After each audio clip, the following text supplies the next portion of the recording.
하나님께서 오늘 우리에게 주시는 말씀은 창세기 2장 15절에서 17절, 로마서 6장 23절 말씀입니다. 창세기 2장 15절에서 17절, 구절 안 되니까 우리 한 목소리로 같이 봉독하겠습니다. 여호와 하나님이 그 사람을 이끌어 에덴 동산에 두어 그것을 경작하며 지키게 하시고, 여호와 하나님이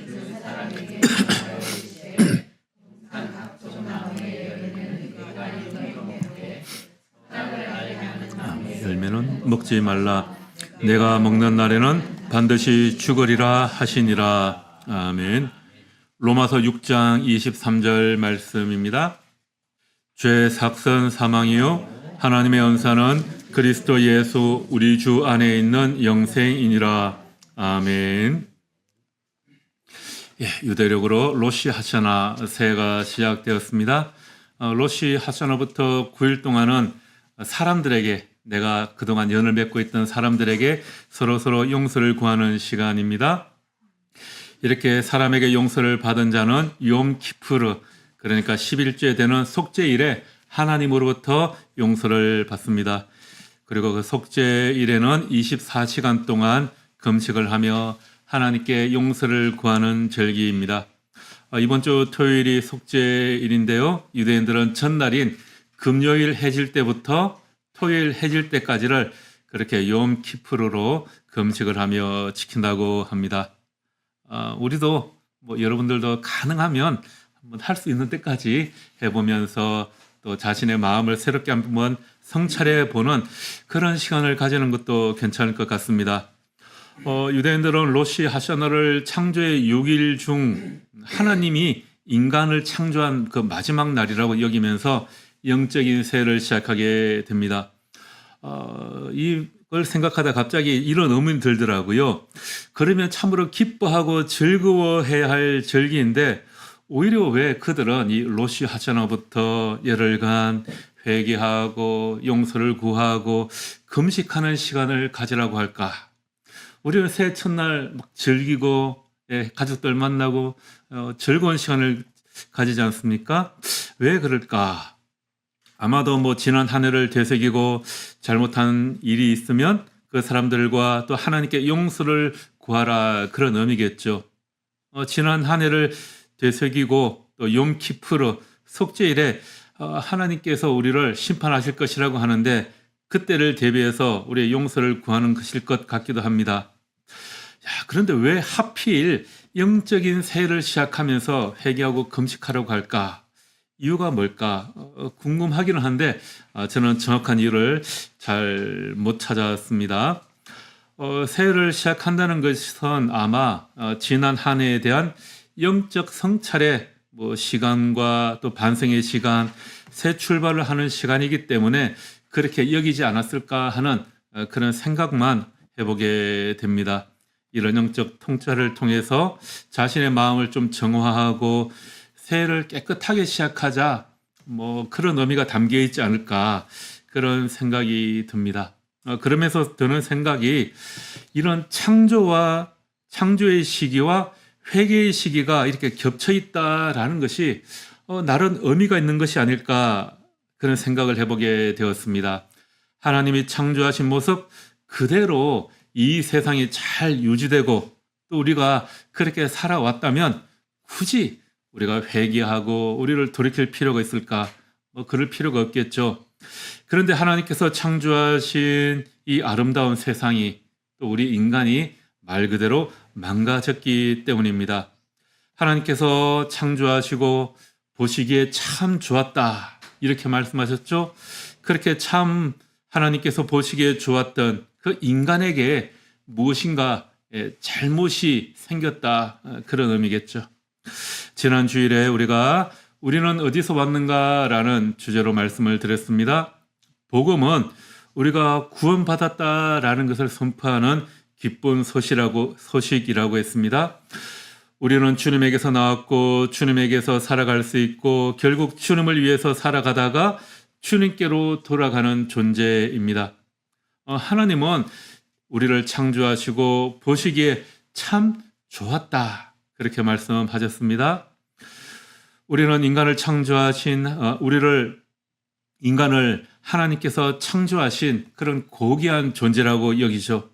그런데 우리가 교회에서 예배드릴 때 뭐라고 합니까? 교회에서는 늘 사람들을 향해서 죄인이다라고 합니다. 교회에서는 왜 자꾸 죄인이라는 말을 많이 할까요? 사람들을 향해서 죄를 고백하라고 이야기합니다. 신앙생활을 하지 않는 사람들이 들으면 참 궁금하기도 하고 좀 듣기 싫은 말이기도 하죠. 전도할 때 당신은 죄인입니다. 구원받아야 합니다. 그러면 듣는 사람이 참 기분 나쁠 것 같아요. 전도받기가 싫어질 것 같습니다. 사람들을 향해서 죄를 강조합니다. 또 우리는 교회에서 예배할 때, 기도할 때 우리 죄를 용서해 주십시오라는 말을 참 자주 하죠. 우리도 오늘 이 시간 예배할 때 죄 용서를 위한 기도를 빠지지 않고 매주 하고 있습니다. 내가 감옥에 갈 만한 잘못을 한 것도 없는데 왜 자꾸 죄인이라고 하는 걸까요? 지난주에 말씀드린 거 기억하시죠? 죄의 본질은 무엇이라고 그랬습니까? 하나님에 대한 인간들의 옳지 못한 태도입니다. 우리는 하나님에게서 나온 존재입니다. 우리가 죄인이라고 말하는 것은 사람들이 일반적으로 말하는 그런 나쁜 짓, 민사상, 형사상으로 책임을 져야 하는 그런 잘못을 지었기 때문이 아니라 하나님 보시기에 죄인이다라는 거죠. 하나님과의 관계가 멀어져서 죄 많고 악하고 무력하고 무능해서 하나님의 뜻을 행하거나 우리 자신의 영적인 운명을 변화시키기에는 우리 손가락 하나 움직일 만한 그런 힘도 없는 존재라고 말씀드렸습니다. 신앙생활을 오래 하신 분이나 또 새롭게 시작하는 분들이나 우리는 신앙생활에서 제일 중요한 기본 바탕이 되는 전제는 우리가 하나님에게서 나왔다라는 것입니다. 우리가 하나님에게서 나왔다라는 것을 인정하지 않으면 우리가 죄인이라는 것, 예수님이 우리를 구원하시기 위해 이 땅에 오셨다는 것, 이 모든 것을 다 인정할 수가 없는 거겠죠. 창세기 1장, 2장에서 말하는 중요한 것은 하나님이 이 세상과 인간을 만드시고 하나님과 우리 인간이 계속적인 친교의 관계를 맺어 나가기를 원하신다라는 겁니다. 하나님이 온 세상과 사람을 만드시고 보시기에 좋았다 말씀하셨습니다. 특별히 사람을 창조하신 이후에는 보시기에 뭐라고 하셨죠? 하나 더 들어가죠. 참 좋았다. 굿 아니고 very good. 매우 좋았다. 참 좋았다. 라고 하십니다. 이 좋다라는 단어가 히브리어로 우리가 잘 아는 대로 토브라는 단어이지 않습니까? 이것은 단순히 눈으로 보기에만 예쁘다라는 것을 말하지 않아요. 대상이 아름답다라는 것도 있지만 선하다, 어떤 사건이 제대로 잘 되었다, 하나님의 뜻대로 기막히게 잘 이루어졌다, 그런 의미가 담겨 있는 거죠. 그러니까 하나님이 이 세상을 창조하시고 보시기에 좋았다라는 것은 어떤 의미입니까? 내 의도대로, 내 생각대로, 내가 바라던 대로 참 잘 만들어졌다. 그런 의미가 있는 거죠. 하나님의 사랑으로 여러분들을 정말 기막히게 잘 창조하셨다라는 겁니다. 옆분들 얼굴 한 번 더 보시겠어요? 정말 기막히게 아름답게 창조되신 것 같죠? 그렇게 하나님께서 정말 기막히게 아름답게 여러분들을 창조하셨습니다. 모든 것이 조화롭고 사랑으로 넘치는 그런 세상을 창조하셨죠. 그런데 우리가 살아가는 이 세상은 갈수록 좋아 보이지 않는 일들이 너무나도 많이 일어나고 하나님의 영광을 가리는 일들이 일어나고 있습니다. 지금 우리 사회에는 얼마나 하나님께서 보기에 좋지 못한 일들이 많이 일어나고 있습니까?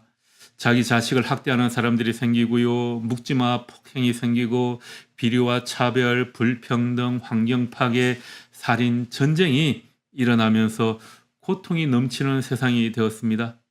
또 예수께서 태어나신 그 이스라엘과 주변 중동 나라들과의 전쟁이 갈수록 확대되어 가고 있습니다. 우크라이나 전쟁도 마찬가지죠. 우리나라에 일어나고 있는 이슈가 너무 많아가지고 세계에서 일어나고 있는 다른 나라들 일들을 잘 모르는데 세계적으로도 너무나도 많은 일들이 일어나고 있습니다. 또 하나님께서 아름답게 창조하신 이 세계는 기후 위기로 정말 망가지고 있는 것 같아요. 우리가 지난 여름을 그렇게 보내지 않았습니까? 가장 최장의 폭염과 또 그 길이 너무 힘들게 지난 여름을 보냈습니다. 이런 게 다 지구가 망가지고 있는 거죠. 하나님께서 창조하신 이 아름다운 세상이 망가졌기 때문입니다. 하나님께서 보시기에 좋았더라가 아니고 하나님께서 보시기에 영 좋지 않게 변하고 있습니다. 그래서 배추 한 통에 뭐 2만 원 한다는 그런 이야기가 지금 들리고 있지 않습니까? 자, 무엇이 잘못되었을까요? 우리 인생에 무엇이 잘못되었겠습니까? 우리가 하나님에게서 멀어지는 죄를 지었다라는 것입니다. 죄에서 죽음이 나왔습니다. 여러분, 우리가 감기에 걸리면 여러 가지 증상이 나타나잖아요. 콧물이 나고 목이 따갑고 머리가 아프고 기운이 없어지고 그런 증상이 나타납니다.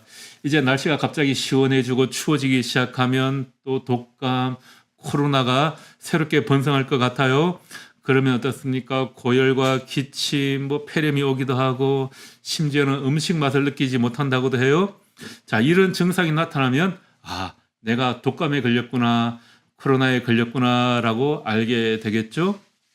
감기 바이러스, 코로나 바이러스가 우리 몸속에 들어와서 활동을 하고 있는 겁니다.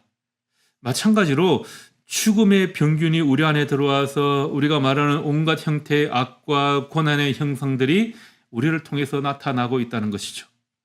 감기에 걸리면 여러 가지 증상이 나타나는 것처럼 우리가 죽음이라는 병에 걸려 있어서 악과 고난, 사회적인 불평등과 불공정, 전쟁, 또 환경 파괴, 이런 증상들이 지금 우리 주변에서 나타나고 있는 겁니다. 우리가 이러한 증상으로부터 해방되는 것이 바로 구원이라는 것입니다. 그러면 왜 우리가 이 죽음에 걸리게 되었을까요? 사도 바울은 죄의 삭선 죽음이다라고 로마서 6장 23절, 오늘 우리가 함께 읽은 말씀에서 말씀하고 있죠. 우리 로마서 6장 23절 다시 한번 같이 읽어볼까요? 죄의 삭선 사망이요, 하나님의 은사는 그리스도 예수 안에 있는 영생이니라. 하나님은 우리가 주님을 경배하고 섬기며 서로 사랑하며 살도록 우리를 창조하셨습니다. 창세기 1장, 2장에 나오는 창조의 목적입니다. 이렇게 살 때 우리는 완전한 행복을 누릴 수 있으며 완벽한 세상을 즐길 수가 있는 겁니다. 그러나 인류는 하나님으로부터 돌아서서 그분의 권위에 반역을 했습니다. 우리는 하나님과 이웃을 위해 사는 대신에 자기 중심적으로 그렇게 살아가고 있는 거죠. 하나님과의 관계가 깨졌기 때문에 다른 모든 관계, 그러니까 다른 사람들과의 관계, 자신과의 관계, 피조 세계와의 관계도 깨어져 버린 거죠. 그래서 생각을 해보니까 이 창조의 시기, 로시 하샤나에 이스라엘 백성들이, 유대인들이 그렇게 회개와 또 회복의 시간을 가지는 것은 이 모든 깨진 것을 다시금 회복하고자 하는 그런 열망이 있기 때문이 아닐까 생각을 해보게 됩니다. 다시 창세기 말씀으로 돌아가서 하나님께서 세상을 만드셨을 때 처음에는 그 땅에 사람들이 먹을 만한 식물이 없었던 것 같아요. 창세기 2장 5절 말씀에 보면 이렇게 되어 있습니다. 4절과 5절 말씀을 제가 읽어보겠습니다. 이것이 천지가 창조될 때에 하늘과 땅의 내력이니 여호와 하나님이 땅과 하늘을 만드시던 날에 여호와 하나님이 땅에 비를 내리지 아니하셨고 땅을 갈 사람도 없었으므로 들에는 초목이 아직 없었고 밭에는 채소가 나지 아니하였으며. 그러니까 하나님이 이 세상을 처음 창조하셨을 때 그 땅의 모습은 아직 사람이 살기에는 적합한 그런 장소가 아니었던 것 같아요. 그래서 하나님은 어떻게 하셨습니까? 사람을 창조하시면서 사람이 살기에 최적의 장소가 필요하겠다 싶어서 그 장소로 에덴 동산을 따로 만들어 주십니다. 그 동산에는 하나님이 보기에 아름답고 먹기에 좋은 열매로 가득했습니다. 그리고 그 동산에 사람들이 들어가 살도록 하여 주셨어요. 그러면서 하시는 말씀이 다른 열매는 너희가 다 먹어도 되는데 선과 악을 알게 하는 나무의 열매만은 먹어서는 안 된다 하십니다. 그것을 먹는 날에는 반드시 죽는다 그렇게 하셨죠. 자, 우리가 하나님에게 의존한다라는 것은요, 하나님의 말씀에 순종한다라는 의미입니다. 하나님에게 의존하고 순종하는 것이 하나님에 대한 인간의 올바른 태도입니다. 죄의 본질은 바로 하나님에 대한 이러한 인간의 올바른 태도를 버린 결과 하나님과의 관계가 틀어져 버린 겁니다. 하나님 중심에서 자기 중심으로 살아가는 것, 이것이 바로 죄입니다. 한마디로 하면 하나님으로부터 나는 독립할 거야. 독립선언을 하는 겁니다. 성인이 된 자녀가 부모로부터 독립을 하고 싶어 하죠. 독립해서 살면 모든 것들이 다 자유로워질 것 같습니다. 지금까지는 부모님으로부터 모든 것이 다 통제받는 삶이었잖아요. 독립해서 살면 어떻습니까? 귀가 시간, 일어나는 시간, 이런 것으로부터 시작해서 모든 것을 내 마음대로 다 할 수 있을 것 같습니다. 독립만 하면 막 자유롭고 행복해질 것 같아요. 그러나 막상 독립해서 혼자 살려고 하면 사실 뭐 하나 쉬운 게 없습니다. 우리가 하나님으로부터 독립을 하면 어떻게 될까요? 나만의 지혜, 자기의 힘, 자기 시간을 누리면서 자기 행복을 다 찾을 수 있을 것 같은 그런 환상에 빠지게 됩니다. 하나님께 의존하고 순종하는 것을 속박으로 생각하는 사람들이 있습니다. 이거 하지 말라, 저거 하지 말라, 성경에 참 하지 말라는 것 많지 않습니까? 하나님이 나를 어떤 틀 안에 가두고 있는 것 같죠. 그런데 우리가 하나님으로부터 독립을 한다라는 것은요, 우리의 창조주로부터 오는 그 무한하신 지혜, 무한한 힘, 무한한 사랑 등 그 무한한 자원을 다 끊어버리는 것입니다. 우리가 부모님의 집을 떠나서 살면 어떻습니까? 부모님하고 같이 살면 먹여주지, 재워주지, 부모님으로부터 모든 것을 공급받을 수 있잖아요. 편한 줄 알아야 돼요, 우리 딸son. 그런데 독립을 하면 어떻게 될까요? 독립해도 사실은 엄마 집에 가가지고 언제든지 냉장고 문을 열 수 있기는 하죠. 우리는 그렇습니다. 그런데 우리가 하나님으로부터 독립한다는 것은 무엇을 의미할까요? 하나님을 떠난 사람들은 말 그대로 자기 능력으로 자기 힘으로만 살아가게 된다라는 겁니다. 생명의 창조주인 하나님으로부터 독립한다는 것은요, 생명의 근원인 그 땅에서 뿌리가 뽑힌 그 풀과 같은 것이죠. 여러분, 풀이 땅에서 뿌리가 뽑히면 어떻습니까? 얼마나 살 수 버티겠죠. 그렇지만 자기가 가지고 있는 그 머금고 있는 제한된 수분과 영양분이 다 되면 금방 말라 비틀어져 죽게 될 겁니다. 더 이상 생명의 근원이 땅에서 영양분을 공급받지 못하기 때문이죠. 저 밖에 있는 이제 고추도 이제 가을로 접어드니까 좀 비실비실해지는데, 제가 뿌리가 뽑히면 어떻게 되겠습니까? 며칠 갈까요? 얼마 가지 못해 다 시들어 죽어버리게 됩니다. 하나님은 아담과 하와를 만드시고 하나님의 형상대로 창조하셨습니다. 하나님이 보시기에 참 좋았다. 그렇게 말씀하시죠. 그리고 그분이 만드신 만물을 다스리며 즐기며 살도록 하셨습니다. 처음에 창조하신 땅은 아직 하나님의 살기에 적당하지 않았기 때문에 동쪽에 에덴 동산을 따로 만들어 주셔서 그곳에서 살게 해 주셨어요. 여러분, 이런 큰 은혜, 이런 혜택이 어디에 있습니까? 하나님의 말씀에 순종하면 하나님이 제공해 주시는 그 모든 것을 먹고 마시며 살도록 해 주셨습니다. 그러나 아담과 하와는 하나님이 그들의 생명을 보호하기 위해서 먹지 말라고 하신 그 선과 악을 알게 하는 열매를 먹고 말았습니다. 이것을 먹으면 하나님과 같이 될 거야 라는 이 뱀의 유혹에 넘어가 죄를 저지르게 되었죠. 아담과 하와의 불순종의 동기는 하나님 같이 되고자 하는 욕심이었습니다. 이제 하나님 다 필요 없고 독립해서 내 마음대로 살겠다라는 겁니다. 하나님의 말씀을 따르고 하나님을 의존하려는 것은 자기 속박이라는 거예요. 사탄은 하나님에게 독립선언을 해서 너 마음대로 멋대로 살아보라고 유혹을 합니다. 온 세상이 나 중심이라고 생각하며 살라는 것입니다. 그런데 과연 아담과 하와가 독립선언을 하면 자유로워졌을까요? 오히려 다른 영적인 속박에 빠지게 되었습니다. 여러분, 풀이 땅에서 뽑히면 자기 안에 제한된 수분과 영양분으로 버텨야 됩니다. 마찬가지로 우리가 하나님에게서 독립하게 되면 우리가 가지고 있는 이 제한된 지식과 제한된 자원만으로 살아가야 한다는 겁니다. 내가 가진 자원이 제한되어 있다는 것을 알면 어떻게 하려고 할까요?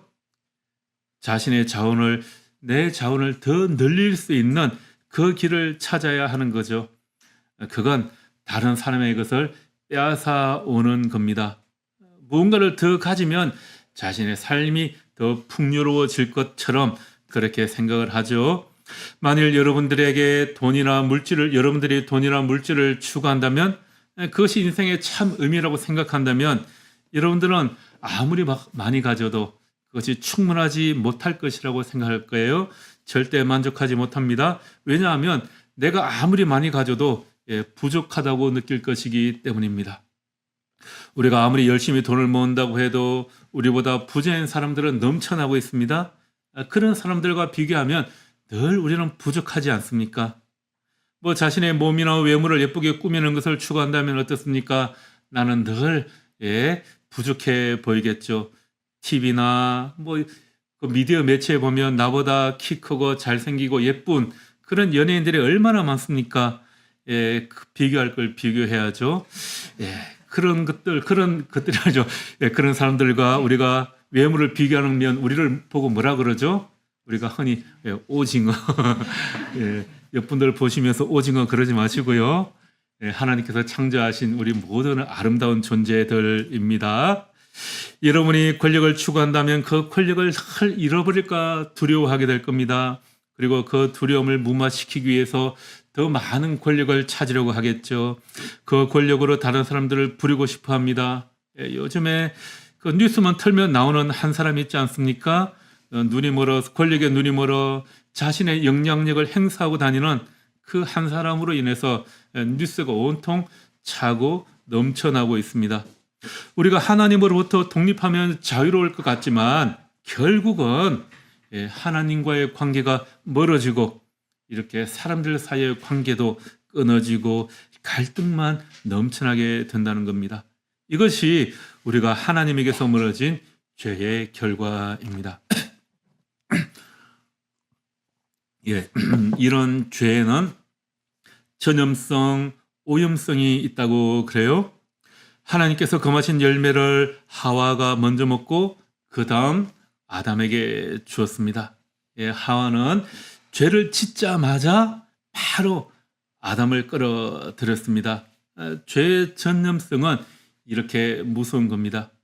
죄는 절대 본 모습 그대로 있지 않고 계속 시대에 따라 다양한 모습으로 나타나고 있습니다.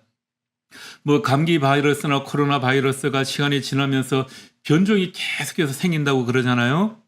이 변이 바이러스는 전염도 더 잘 되고 또 더 독해진다고 그래요. 죄도 이렇게 다양한 모습으로 번져 나가는 것 같습니다. 또 이 세상에 온전히 깨끗한 사람이 누가 있겠습니까? 교통법규를 한 번도 어기지 않고 운전을 하는 사람은 아무도 없습니다.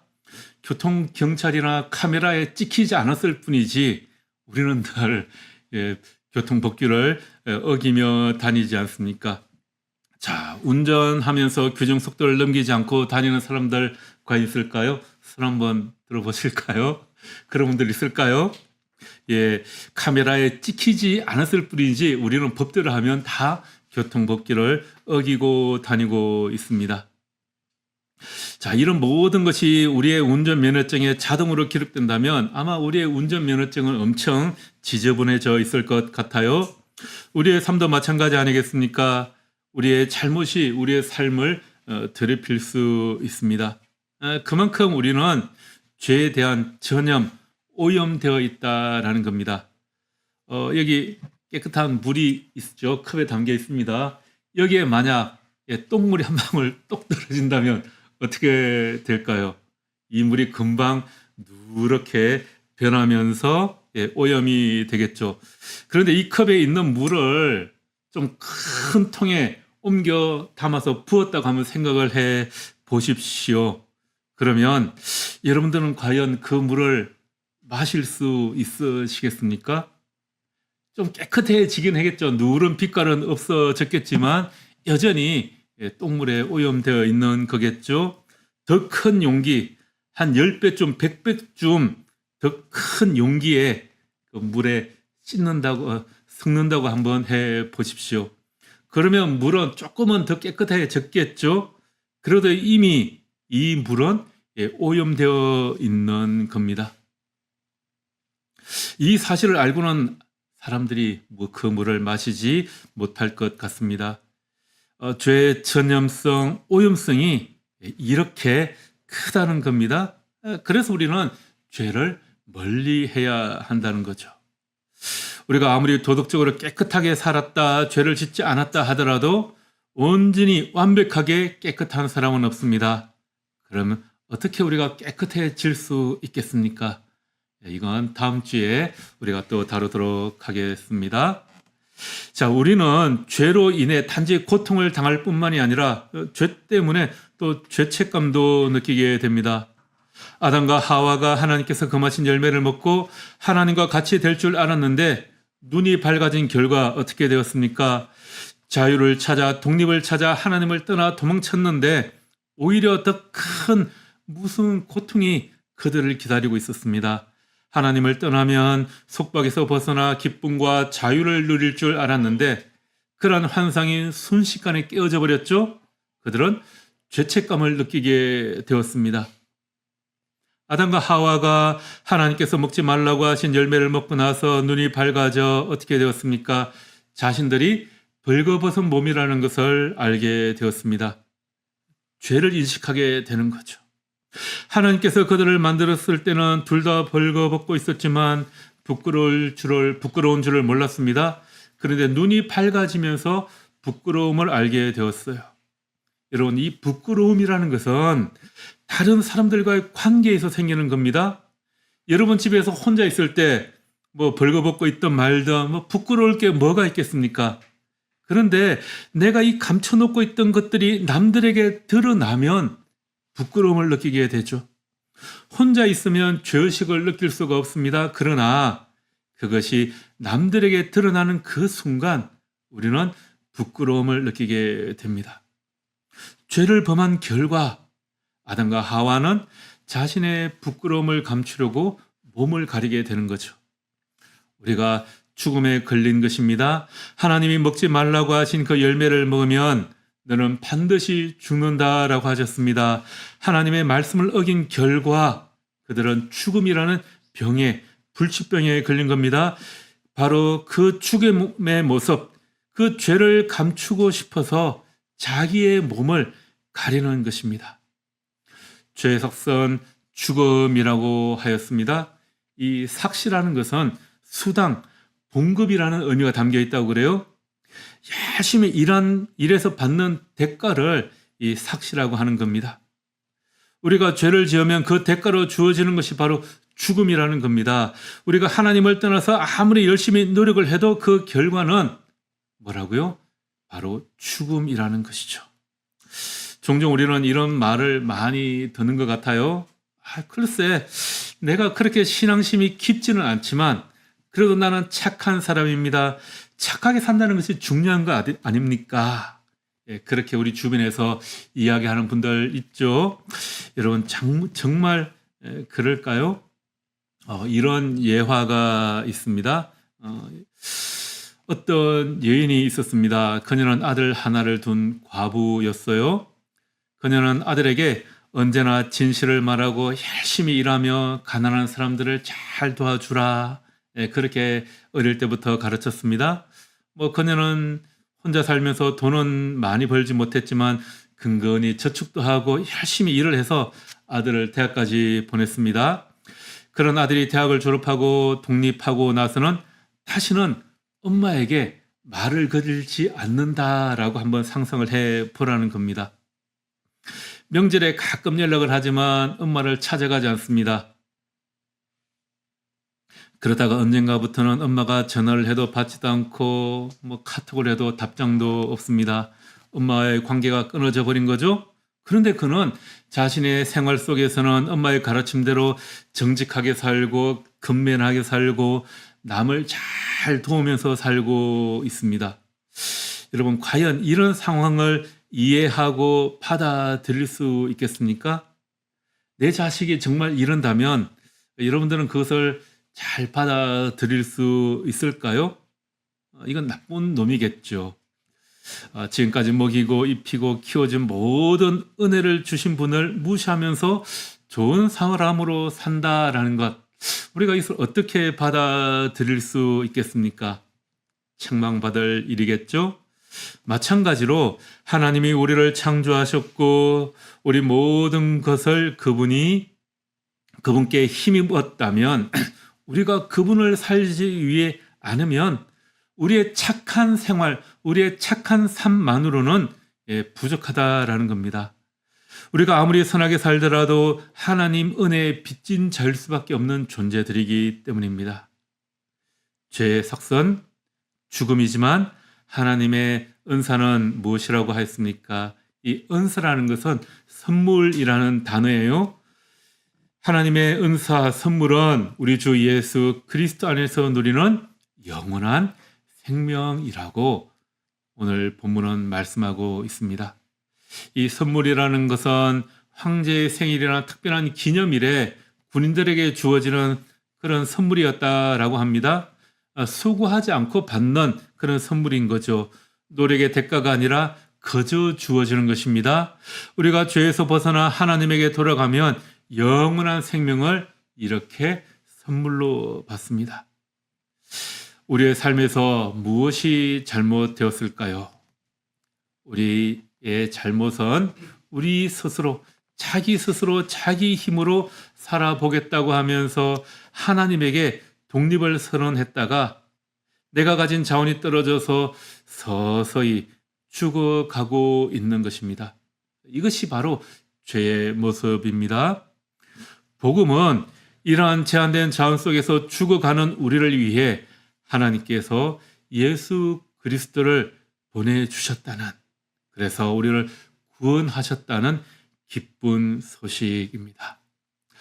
자, 말씀을 마무리합니다. 로시 하샤나, 성서력으로 새해가 단지 기쁨의 시간이 아니라 참회의 절기로 보내는 것은 하나님에게서 우리가 나왔는데 우리가 하나님으로부터 독립하고 멀어지려고 하는 이러한 자신의 모습을 영적으로 좀 성찰해 보라는 그러한 시간의 의미인 것 같습니다. 우리가 하나님으로부터 왔는데, 창조주 하나님으로부터 우리가 나왔는데 우리가 하나님으로부터 멀어지려고 하는 그것으로부터 우리가 다시금 돌아가라는 그런 의미겠죠. 자, 이번 한 주간에 그렇게 우리의 삶을 좀 성찰하며 영원한 생명을 주시는 그 하나님의 선물, 그 구원의 기쁜 소식을 누릴 수 있기를 우리가 주님의 이름으로 축복하며 기도하겠습니다. 이번 한 주간 그 은혜가 여러분들에게 넘치기를 바랍니다. 기도하겠습니다. 하나님, 로시 하샤나, 새로운 시작이 되었습니다. 우리의 삶에 영적 성찰이 있게 하시고 우리의 잘못에서 벗어날 수 있도록 주님께 간구하는 이번 한 주간 되기를 원합니다. 우리의 삶이 온 세상이 잘못되어 가고 있습니다. 하나님의 창조 질서에서 벗어나고 있습니다.